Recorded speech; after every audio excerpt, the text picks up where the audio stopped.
Foodies, bisa tebak nggak? Hans Hosmani lagi mau bakar sate apa yo? Bukan sate ayam dan bukan juga sate sosis.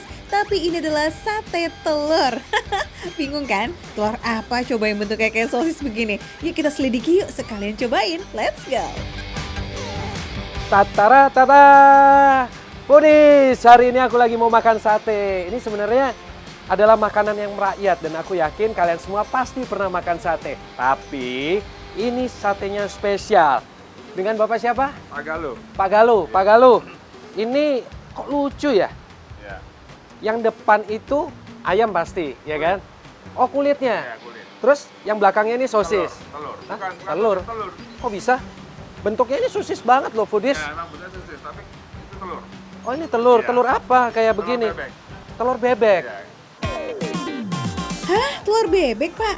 Bebek mana yang punya telur mini begitu? Foodies, ternyata ini tuh telur bebek yang dicetak memanjang pakai plastik dan ini adalah resep khas dari sate Pak Kromo yang sudah ada sejak tahun 70-an dan berlokasi di Yogyakarta. Penasaran kan? Yuk kita bikin yuk! Nah, sekarang aku penasaran banget, Foodies. Ini gimana caranya telur bebek bisa dibentuk seperti sosis? Boleh nggak, Pak, dikasih tahu gimana cara pembuatannya? Oke, kita bikin ya. Ah, Oke. Bahannya sederhana aja Foodies, cuma pakai sedikit garam dan telur bebek mentah. Kuning dan putihnya dikocok sampai rata. Setelah itu baru deh tuh yang paling unik nih, dicetak dalam plastik. Alasan Pak Kromo pakai telur bebek daripada telur lainnya adalah karena rasa dari telur bebek emang lebih gurih dan punya tekstur yang lebih padat tuh Foodies. Wah, unik ya, ada aja idenya. Nah, udah itu kita ikat di kedua sisi dan rebus hingga matang. setelah diikat kayak begini, langsung direbus. Rebusnya butuh waktu berapa lama? 10 menit. Kita mendidih air dulu, baru kita masukkan. Oke, 10 menit. Foodies, 10 menit sih nggak lama ya. Cuma karena Hans sudah keburu kabita, cus langsung bakar aja nih sate telur yang udah jadi. Biar cepet-cepet markicip. Foodies, selain sate telur, sate ayamnya juga juara loh. Sate ayamnya ini murni of daging, nggak pakai lemak dan juga jeroan. Saking lazisnya, sate ayam Jogja Pak Kromo setiap harinya bisa jual lebih dari 700 tusuk sate. Wih, laris manis, Pak! Foodies mau tau nggak yang bikin beda lagi? Karena semua satenya pakai 2 bumbu sebelum dibakar, ini menggunakan bumbu marinasi dan bumbu kacang. Bumbu marinasinya pakai bawang merah, bawang putih, ketumbar, kemiri, garam, kunyit, dan gula jawa. Nah, kalau bumbu kacangnya ya standar sih pakai kacang dan gula jawa. Nah, Foodies, cara bumbunya nggak dioles-oles ya, tapi satenya tuh dicelup-celup ke masing-masing bumbu. Setelah itu baru dibakar. Dimasukin ke bumbu kacangnya? Kacang, ya. Oke, langsung masuk nih ya. Masuk ya. Ini Foodies. Kelihatan nggak? Jadi satenya itu langsung dimasukin ke bumbu kacangnya.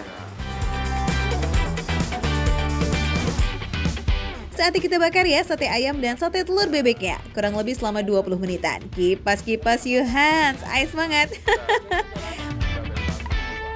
Pak, selain sate di sini spesialisnya ada makanan apa lagi? Gudeg juga di dalam. Ada gudeg. Gudeg. Wow, Ada gudeg. aku kepingin lihat. Silakan, mari. Yang lanjutin Pak Galuh nggak apa-apa ya? Nggak apa-apa. Oke. Lanjutin. Oke. Makasih banyak Pak Galuh. Oke. Waduh, Hans kerjanya setengah-setengah nih. Nggak apa-apa deh, soalnya ada menu khas Jogja lain ya yang perlu kita intip nih Foodies. Selain sate telur bebek, ternyata ada gudegnya juga nih. Ini favoritnya para pelanggan itu ini. Oh, jadi dari gudeg ini yang paling favorit adalah Ini namanya apa? Ini namanya krecek, Namanya krecek. sambal goreng krecek. Sambal goreng krecek. Iya. Nah, selain sambal krecek ini, yang favorit apa lagi, Bu? Telur. Telur. Kenapa dengan telurnya? Aku boleh angkat ya? Iya boleh. Telur ini kan prosesnya udah 1-2 hari, dia bisa sampai 3 hari biar sampai meresap gitu. Hans, kalau gitu sekalian kita pesen yuk. 1 porsi gudeg lengkap dengan pendamping yang paling favorit di sini, apalagi kalau bukan krecek dan telur pindang. Skuy kita ambil ya, nasi, sayur nangka muda, telur, dan krecek. Oke deh, 3 menu andalannya udah ready, sate ayam, sate telur bebek, dan gudeg Pak Kromo. Yuk kita cobain skuy.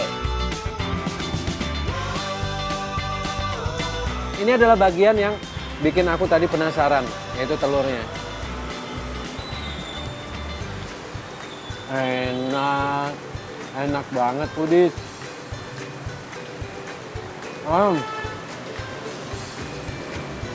Serius, ini enak banget. Dan bumbunya beda ya, lebih encer. Bahkan kalau aku bisa bilang, ini lebih gurih daripada bumbu sate pada umumnya.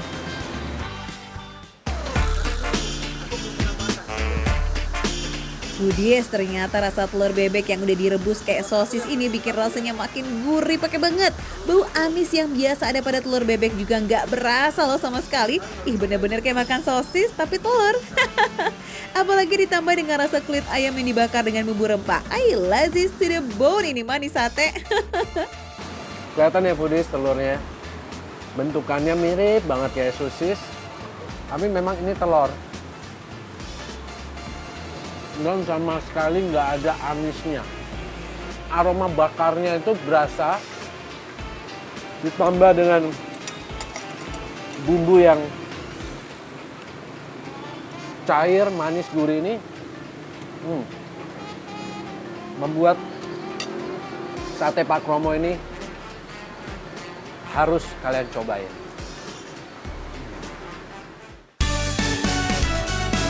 Dibanding bumbu sate Madura, bumbu sate Pak Kromo emang lebih encer dan manis gula Jawanya tuh berasa Foodies.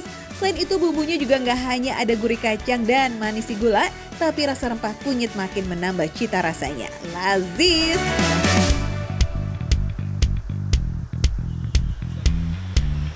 Oke, kita cobain makan sate ayamnya yuk. Ini bumbunya sama, cuman bedanya full of daging ayam. Takis Hans! Yang benar-benar beda, selain daging ayamnya ini lembut, lontongnya itu gurih. Nggak tahu dia campurin bumbu apa lagi, dan kalau kita masukin ke mulut ada rasa wangi-wangi dan lembut banget. Foodies, sate ayamnya juga juara. Dagingnya empuk dan bumbu marinasinya itu nyerep banget. Pantes lah ya bisa bertahan puluhan tahun, mantul. Next kita cobain gudegnya. Wah, ini nih. Telur yang sudah diendepin selama 3 hari. Gurih. Dan teksturnya terkesan lebih lembut. Coba ya, Foodies lihat. Ini aku nggak pakai gigi nih. Foodies, nggak heran kalau telur pindangnya punya banyak fans. Dan pantas juga nih masaknya tuh ribet karena emang terbayar dengan rasa bumbu rempah yang nyerep banget sampai ke dalam telur. Aroma lengkuas dan daun salamnya juga bikin makin lazis loh. Telur bukan sembarang telur. Ini telur khas Jogja. Selain itu, krecek basahnya nih ya, empuk dan pedasnya tuh nampol. Juara sih, ini enaknya cry banget Foodies. By the way Foodies, gudeg di Pak Kromo ini sudah dimodifikasi loh ya. Rasa gudeg dan isiannya tuh nggak dibuat terlalu manis. Katanya sih ngikutin lidah warga Jakarta Foodies. Tapi rasanya mah tetap Jogja bingits kok. Makanan khas Jogja itu kan identiknya manis-manis. Tapi aku merasa kadar manis dari gudeg ini tidak semanis makanan Jogja lainnya. Tapi aku lebih suka gudeg yang seperti ini. Tapi entah mengapa aku paling suka di gudeg ini itu telurnya. Enak banget Foodies. Aku bakal nambah telur. Gimana Foodies, penasaran gak sensasi makan sosis tapi telur bebek? Gasdor yuk, kita mampir ke warung sate ayam Jogja Pak Kromo yang ada di Jalan Prapanca nomor 8 Jakarta Selatan. Buka setiap hari dari jam 9 sampai jam 11 malam ya. Ini luar biasa lezatnya. Info harga, sate-satennya mulai dari 26.000 itu udah dapat satu porsi foodies berisi 10 tusuk sate. Nah, sementara untuk gudeg lengkap dengan krecek dan telur cuma 20.000 aja. Makan receh, menu receh, tapi rasanya nggak recehan.